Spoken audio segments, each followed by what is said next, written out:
Well, All right. hi Emily, thanks for helping my project. Absolutely, Nathan. Could you say a little bit about yourself? So I am Dr. Emily Matula, and I am an EVA instructor and flight controller. So more or less, when you hear the phrase "Houston, we have a problem," we're Houston. So we're sitting on console, helping our astronauts get into their spacesuits, mate in their spacesuits, and then also do their EVAs or extravehicular activities or spacewalks. When I'm not sitting on console or helping out the console team, I am an instructor. So somebody has to teach the astronauts how to get into their spacesuits. And then what are all of the systems inside the airlock and inside the International Space Station to help out with that suit maintenance. Also, I am helping with the Artemis program, so X-EVAs, so exploration EVAs. And with that, I am looking at how to keep our astronauts safe as we do lunar EVAs, and how we maintenance our suits when we finally get to the moon, and how we're going to conduct those types of EVAs. So it's a lot of fun. What got you into it? I was born in New Jersey, didn't stay there very long, had an engineering father at least, but a very enthusiastic mother, and we ended up in Ohio. And so growing up in rural Ohio, it meant that we had a really great view of the stars at night. And so much like other stories that people have, it's just meant that I would go out every night and take a look at the stars and think one day, I want to either be up there or help the people that are up there. So that's what got me started and interested in space. It's interesting you say that. I've heard that from a lot of people that are interested in space, that just looking at the stars and seeing what's up there, and like hearing stories from like people in the 1960s and 70s, it's like just stargazing, I think, kind of like really inspired them. With all the light pollution that we have, and with all the entertainment that we have that takes us away from the outdoors, what kind of effect do you think that it have on us as a species in terms of really going out there? I mean, will we just become so inwardly focused that we won't explore, or will it only be people that live in the countryside that have good views of space that will want to go there? What do you think? So I don't want to be all doom and gloom, but I think that entertainment and these more urban areas, more developed areas, actually may be a benefit to explorers, because if you are around that type of environment all the time, it doesn't give you that sense of want. I think if we were in space constantly, would we want to go beyond low Earth orbit? Maybe not. But the fact that we look up and we aren't there, we want to go there. And so I would think there may be something similar to be said for people who are looking at extreme environments using YouTube videos, or watching extreme sports on the TV, and think, I want to go there, I want to do that. And so hopefully it will instill that drive for them to actually go do those things versus just sit and watch. It's kind of interesting though. There's a very big difference, but like, to use an analogy, a very big difference going to like the jewelry store and getting like the the gold ring, as opposed to like digging in the mountain and having to get the ore out of the ground and actually turn it into something. And I feel like those YouTube videos are sort of like the refined excitement part, but like the whole effort and work that you have to do to get there and experience those things, a lot of that's not pleasant. Right. Well, it takes probably a certain type of person to actually dig up that ore and make it into something, just like it takes a certain type of person to, eventually go and explore and everything. But what I'll say is you don't have a lot of people that start off going right up that mountain and digging out that ore. They probably started somewhere small. And they probably had that idea to start somewhere small from either a mentor or somebody that they look up to or talk to. And so I think, again, those YouTube videos may start the conversation for somebody to then go look for maybe a mentor, or go try something out in their own backyard before they go and go to Antarctica or go to Africa or where have you, and go to these more extreme places. Also, the other thing with like YouTube is, it gives you suggestions on what to see, and those suggestions are based upon things you've already seen, as opposed to new and undiscovered things. And so it's a great way to kind of get further, like, deeper into your already interests, right? But maybe not as good or obvious way to expand your interest. Okay. Well, that's a perfect point. What I'll say is, for that,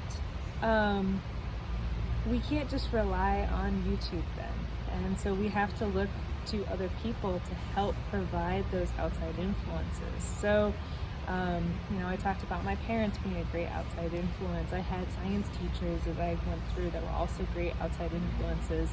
A personal hobby of mine is going to the library, and I love just walking up and down the aisles of the library and just, if something catches my eye, pick it up, read about it, maybe put it back, or maybe keep reading it, but giving it the opportunity or the chance. And so while a lot of times those YouTube videos are curated in such a way to keep you watching so that they keep the sales going and the ads going, there's something to be said for outside influences, hopefully mentors, or maybe even going to the library, that could help expand somebody's viewpoint. Absolutely. And I guess if you're lucky enough to have a teacher or mentor, it's great. Yeah. But I guess how do we get more of that? What's your thoughts? Well, I think it has to start from the inside. So it has to start with people who are passionate about space, passionate about reaching others, but they don't have to necessarily be good at any of those things. I think that's something that people sometimes count themselves out before they even get started, and saying, well, I'm not good at STEM, so because I'm not good at STEM, I can't be a mentor, or I can't instill any sort of inspiration. And I don't think that's true at all. Just having passion and having an interest, I think, can help garner that interest for others. And so I think if you have that interest in a particular topic, I would say share that with others and make sure everybody knows that these different things are going on, because you never know what you may say to somebody that could start a whole nother journey for somebody else. That's true. I've talked to a lot of people. I asked them, did you know that we're going back to the moon? And they're not until you told me. So right, exactly. Maybe they'll get interested and do other things. Fantastic. Yeah, exactly. Yeah. So that's something that I always like to tell people, and I do a lot of mentorship myself, is, always have a kind word, and always encourage people, whatever their interest may be, even if it's something that you personally are not interested in.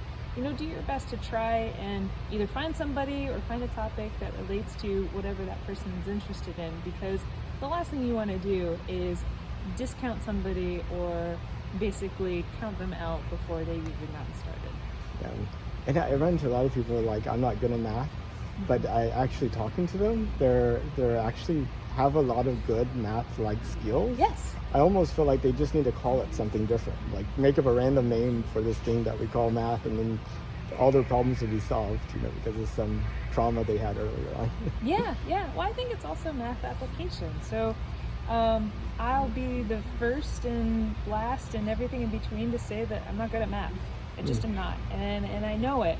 But it's math by what we define math to be, which is what everybody thinks. The math problems on the piece of paper that you fill out and work out. However, I had a science teacher that actually integrated math and science together. And once I found how math informed science, it was just groundbreaking. It changed everything for me. Everything made sense. And once I could visualize math through science, it actually made physics make sense. It made engineering an attainable career. Before, I said, I'd never be an engineer because I just don't like math. But again, once I found out that, actually all of these calculus problems and derivatives and everything are actually just physics problems, or these science problems, just in a different format, it all made sense. And you got to see it being used, and then it makes sense. Yeah. Oh, exactly. So did you go directly into doing EVA work, or did you do something before that? So before that, I did a lot of school. I think by the end I was like in the 33rd grade or something something silly. I did my undergrad in mechanical engineering, then I did my master's in space engineering. And funny enough, my master's was focusing on satellites, and I actually didn't like it. I got to the end and I kept asking my professors, so where are the humans? And they said, oh, we don't do that. And I said, oh no. So I switched schools, went to a different school where I did bioastronautics, and loved it because I finally saw where the human fit into the entire equation of spaceflight. And so I did my PhD studying algae, actually. So studying how we could use algae for CO2 sequestration, oxygen provision, and then using the water that the algae were growing in for thermal control. So it was more or less an algae-based air conditioning system. So loved having humans in the equation. So once I was done with that, then I needed to find a job. And so I knew I needed to come to Houston, where my husband was or is at the time. And so I started looking, and I saw this position for EVA flight controller and instructor. And like I mentioned before, I love mentoring and I love teaching. I think everybody can learn something from a lesson that I give. And so I applied to the position. They took a look at my credentials and they said, I think you'd be a pretty good fit. And so I've been here for about 3 years now and have been enjoying it thoroughly. And so I can't wait to see what my group is going to be able to accomplish to help us get back to the moon. I just out of curiosity, for ISS, what does the certification process look like for EVA? Very, very long. So even though I've been here for about 3 years now, I am probably at the lowest tier in terms of, flight controller, basically flight controller junior at this point. And the overall flow, as we call it, so from start to finish, takes about 9 years. And the reason that it takes so long is you literally have a human life in your hands. So you have to have a very thorough understanding of the spacesuit, EMU, extravehicular mobility unit. You have to have a thorough understanding of all the flight rules and basically everything that could go wrong. So now you can see why I'm, pretty early in the whole process. However, I am a fully certified instructor, which means I can teach people about the spacesuit and the different systems that we have inside the airlock where we keep our spacesuits. So at least I have that to offer.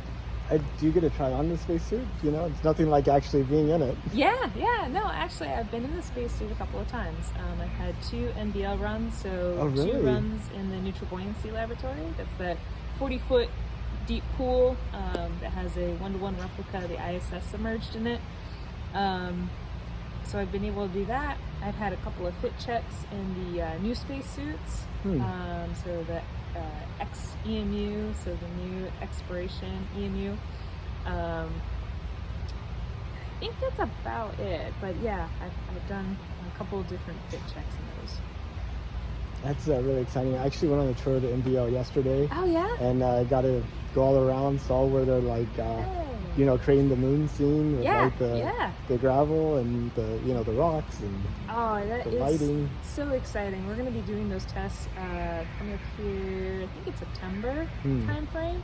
And so that's going to be really exciting. We're going to be putting the XEMU in the NBL and just looking to see, how do crew members interact with all the different components in the NBL. So it's going to be really exciting. It will be.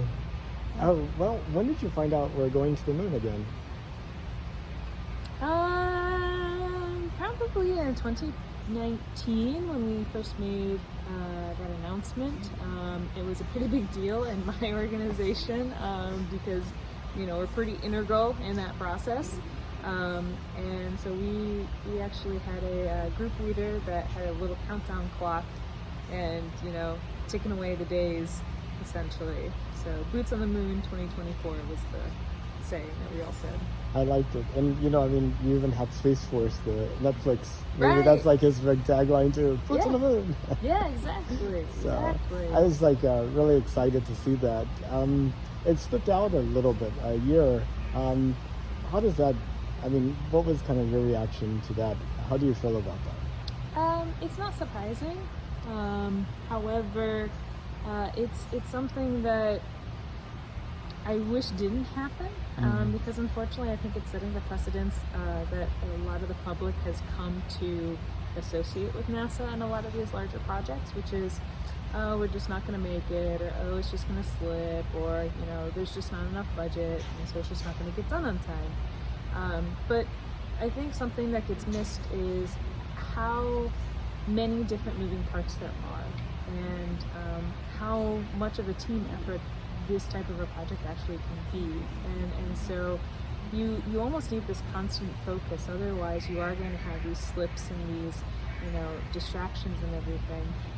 I think something else that the public may or may not realize is we've become a little more risk averse, and it's more or less because of the climate that we're in right now, and that's both the political climate and as well as just like the funding, and so all of those play into it. But also, we have a relatively good record.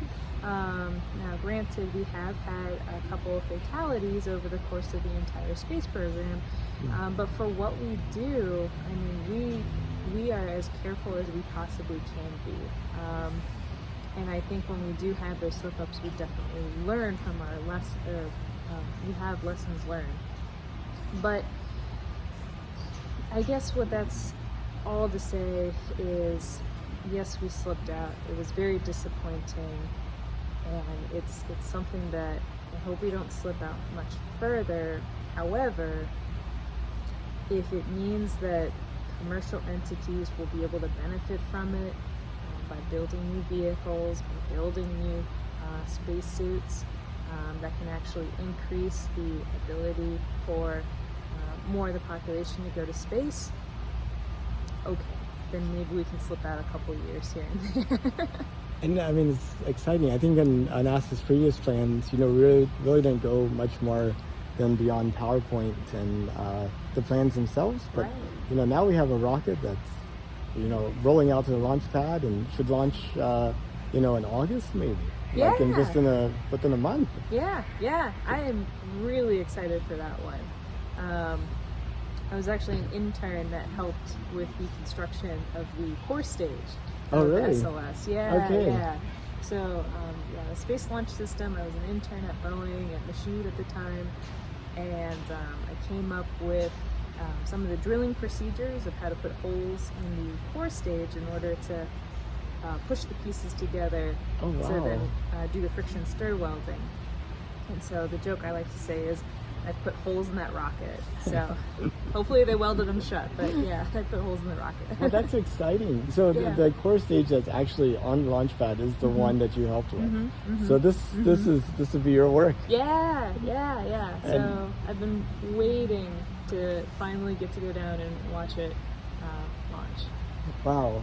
And it's so inspirational to be able to tell people, or so fun to be able to tell people that you had something to do with this and they can see it and understand it. Yeah.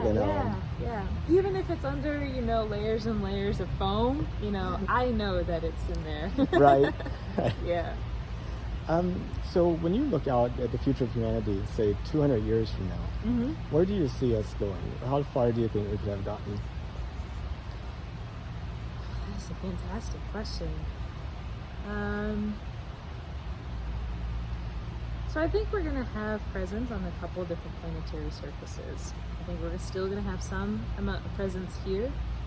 However, we are also going to have some sort of sustained presence on the lunar surface, probably some sort of orbiting station, much like we have in the International Space Station as like a gateway for the moon.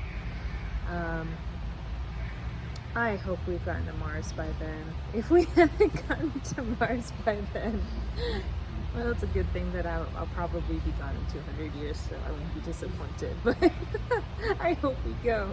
I really want us to go to Mars. There's so much to be learned by having a human presence, both on the lunar surface and the Martian surface. Past that, I think we will have sustained presence in LEO, low Earth orbit. We have to. We've just learned too much with the International Space Station for us not to continue to have some sort of presence in low Earth orbit. Yeah. If you could, would you take a trip to space? Absolutely. Like, yeah. How far would you go? I would probably go a little bit beyond the moon, but not much further than that. In part because it kind of drops off of the cool things to visit, but then also your risk of cancer just goes up exponentially because of the galactic cosmic rays and just basically the bombardment of charged particles on you all the time.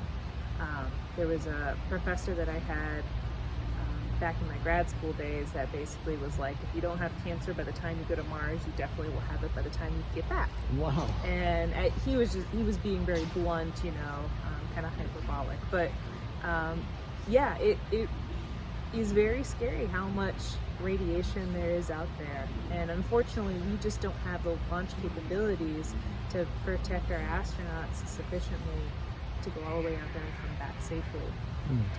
So either we need to bulk up our radiation shielding, which then means we have to bulk up our launch capacities, or essentially our rockets, or we have to make our rocket so fast that it basically jets us out there and jets us back with basically almost no time for those charged particles to hit us, sort of thing. Or maybe a lightweight solution, like using magnetic fields and stuff. Yeah, exactly. Or if you use a magnetic field, yeah, you'll need probably some sort of,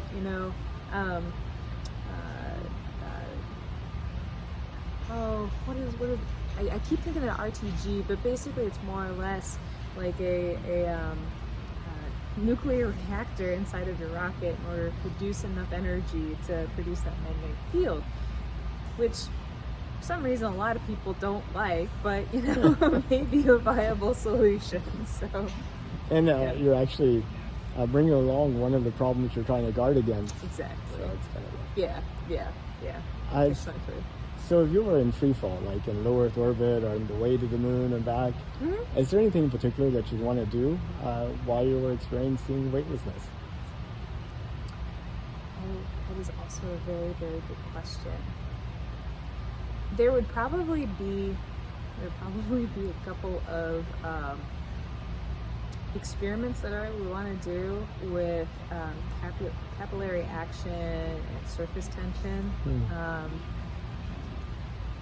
not going to get into them here, but more or less there are different structures that can be made that haven't necessarily been tested yet to see if there's a way to preferentially move water or other liquids along these surfaces using surface tension and capillary action. I think it would be so cool to watch those happen. Also, we have different technologies out there for gas liquid mixing. Having two-phase flow in microgravity is very messy and doesn't work very well unless you have basically mechanical action. So, pumps that push things back and forth, but you can't do sparging. The buoyancy effects don't work, and so sparging is bubbling gases through liquid. Okay. And so you really can't do that because you just don't have the buoyancy effects in microgravity. And so there have been scientists that have been coming up with different ways to do that gas liquid mixing. but not everything's been tested yet. So I would love to test some of those too. Oh, and do a couple flips. Okay. Yeah. If you're on the surface of the moon, is there anything particular that you'd want to do? In one of your XEMU suits? Yeah. I would love to go into a permanently shadowed region, or PSR. There's a lot to be learned by going into a PSR. Because those areas have not been touched by sunlight ever since their formation, what that means is if we have any sort of ices of volatiles and different chemicals that haven't been found before, they would be found in those permanently shadowed regions as probably ice crystals. So it would be so cool to go in there, get some samples, or even just look around and see what could be seen in that time. And now the Earth has been bombarded with lots of meteors and asteroids and things over, millions of years. Yeah. Do you think it's possible that there was such an event that was energetic enough, that kicked up enough material that some of it actually may have made it out to like the moon and be captured and preserved in those areas? Oh, absolutely. It would not be beyond the realm of possibilities to have samples that look very similar to samples that we found on Earth in different regions. Even some areas, I can't think of them off the top of my head, but I know that there's some excitement in the scientific community of being able to try and match these different samples together. But I think it would be awesome if we could start to put some of those puzzle pieces together using the moon. I know that a lot of people talked about using the ice found in those permanently shadowed craters as like rocket fueling for the astronauts. But, if it really has like those things preserved, it's probably a lot more to learn from it than just to use it as fuel and water and breathable air. Yeah, you're absolutely right. And I think it kind of comes down to the same conversations that a lot of people have been having of how do we preserve our natural parks and our natural resources here on Earth. And it is something that we will have to think of. Planetary protection is something that sometimes gets kind of thrown off to the side. People don't realize that as a person and as a mission, anywhere that you step, you have now contaminated that area. That one footstep has been changed forever. And it's something that does come up in different terrestrial missions. So Antarctica is a great example. You have to clean your boots, your tools, everything before you go down, because they don't want anything from any northern countries or areas. But it's the same thing of walk on the paths in the different areas of Antarctica. Don't go off trail, because you are literally changing the bios of everything around you if you step outside the paths. It's also why you have to carry all your urine and fecal matter out with you too, because they don't want you distributing it on the ground anywhere. So I was just talking to somebody today about the Boy Scout camp, Philmont, where they kind of have to pack everything out as well, and like good practice, I guess. Exactly, yeah. So imagine this, you or one of your descendants immigrates to Mars, and we actually have a city on Mars, and it's 200 years in the future, so they're like your great-great-great-great-great-granddaughter. And she's in high school, in history class, doing a project in the 2020s, just like we might do a project in the 1820s, Okay. And what do you hope happens this decade that would be worth remembering in 200 years?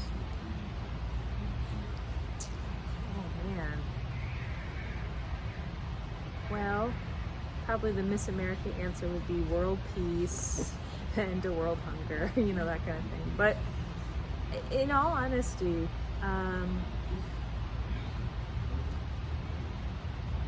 I don't know how we would necessarily capture this or make it tangible, but I think an acceptance of the sciences and STEM fields.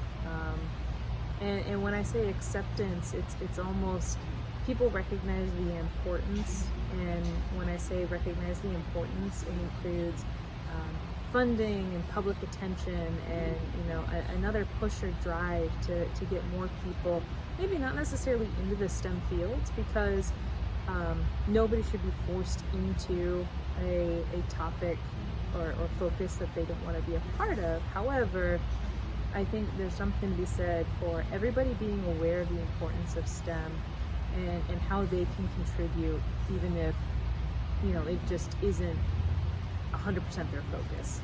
I think people sometimes don't realize how, just like math, there's an aspect of STEM in everything. And yes, I know M is math and stuff, but there is STEM in everything, and so I would love to see more people realize that and come to accept it.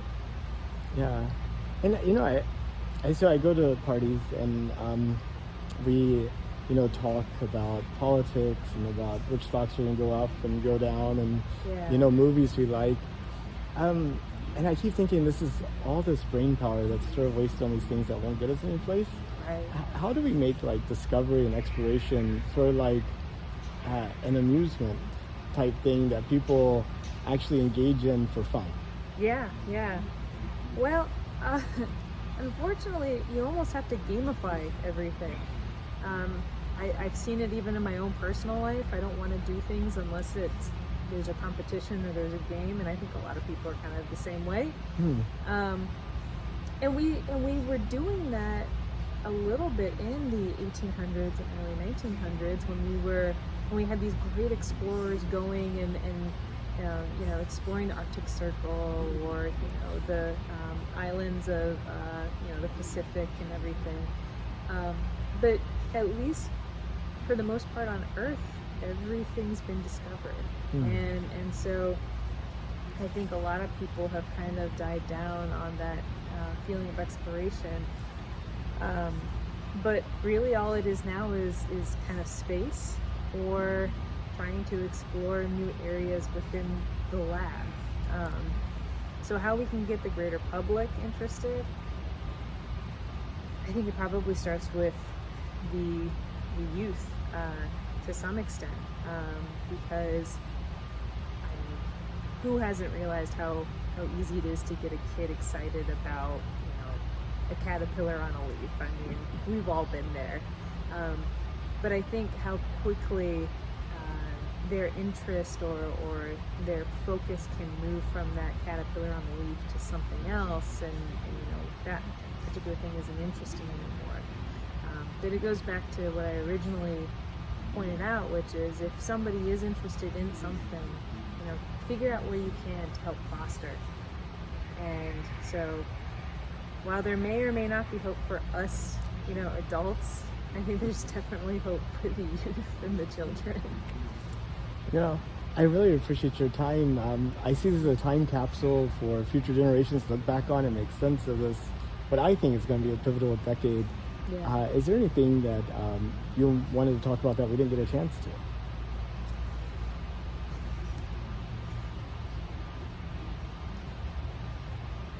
So the one thing that I will say that will probably go beyond generations and decades and everything is, be kind to one another, because you have no idea what the person in front of you may be experiencing, but we all have had some sort of human experience or feelings at some point, and so being kind, being enthusiastic, and making sure that we're building each other up, I think will eventually build us to getting closer to the moon. I hope so. Well, thank you so much for your time. Absolutely.